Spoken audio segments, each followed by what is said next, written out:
We're now delighted to be joined over the telephone by Ms. Amal, the writer. A very good afternoon to you, ma'am. Hello. Hi, thank you very much for joining us. You're welcome. Thank you so much. Right, what do you think of the activities of the 53rd edition of the Cairo International Book Fair? Very exciting, especially for book avid lovers out there. Exactly. A lot of things are going on in the exhibition. A lot of publishers have come. So many people have visited. It's really exciting. Yes, indeed. Amal, let me talk to you about, I know you're a writer who's interested in children. What do you think of the development that has taken place in the children's books in the last period of time, and the more attention that children have been given to encourage them to read more books and even go to the book fair itself?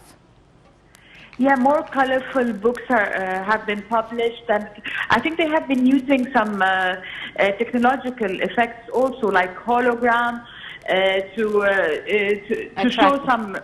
I've heard about that. I haven't seen it, but I've heard about it, which would be very interesting for the children to see actual characters moving in front of them and telling stories.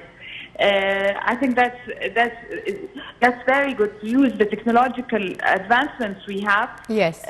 To get people to read more, especially children. Yes, absolutely. And if children get used to reading when they're young, they will read when they're old. Yes, indeed. It is a habit that can grow up with the children.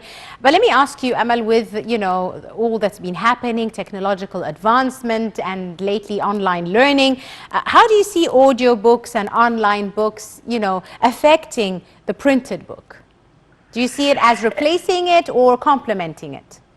I think it's complementing it, and also with this traffic we have and all these and all this time we spend in the streets, it's a very good thing that we have audiobooks. I mean, people can use them even when they're going in cars, for example. They can listen to the books instead of reading them. Maybe they wouldn't have that much time for reading as they used to before. So maybe they can use that time to do that. Audiobooks are really very good. Also, the internet has helped us get the books through internet. I mean, people have started buying books through internet, and I think the post is delivering them to the people's homes now. So they don't actually have to attend themselves in the book fair. They can even do that when they're at home, which is a great advancement. So more people will be attending. More people will have access to more books from all different parts of the world. Right.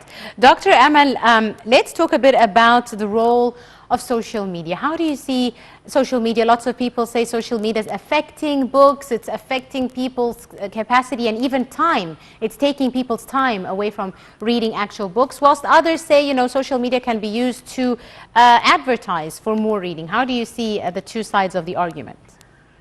I think that the internet has got the people to read in the first place. I mean, when they use the social media, they have to read. And as you said, it's a habit. So they started reading the news, for example, on internet. They started reading books. So maybe we can promote the books on internet also. More books should be put on the internet for less price. But the problem is really for the publishers. I mean, how are they going to get their money? Yes. Some people do try to sell their books on the internet so that you get a digital form of the books instead of really having the actual book. But that, I mean, that could affect the publishing industry in the long run, actually. Yes. Because not lots of people prefer buying the actual book, through the internet. How do you see the role of the book, the Cairo International Book Fair? How do you see the turnout of the book fair, despite, you know, the coronavirus, the pandemic, the bad cold weather we've been experiencing? How do you see, you know, still lots of people are keen to go and visit the book fair? I think we should put more activities that are not that related to books. like musicians and things. And I've seen that this book fair has had some of these activities, like circus people and things like that, because it should be a family event. I mean, the parents should take their children there. I remember when I was young, when my father used to take us to the book fair, it wasn't only about books, it was about other activities too. So it's like a full day. You play and you have some fun watching some singers, and then you actually buy books. So it's like a whole... So it's like a cultural experience. Like a whole cultural experience, and it makes the children want to go. So I think the more we see of that, the more we'll see people going. But actually, people have started going this year more than last year, because the transportation is becoming easier, which is an addition, definitely. Absolutely, yeah, right. A plus, definitely. Absolutely. I'd like to thank you very, very much, Dr. Amal Sedik, the writer and engineer. Thank you so much, ma'am, for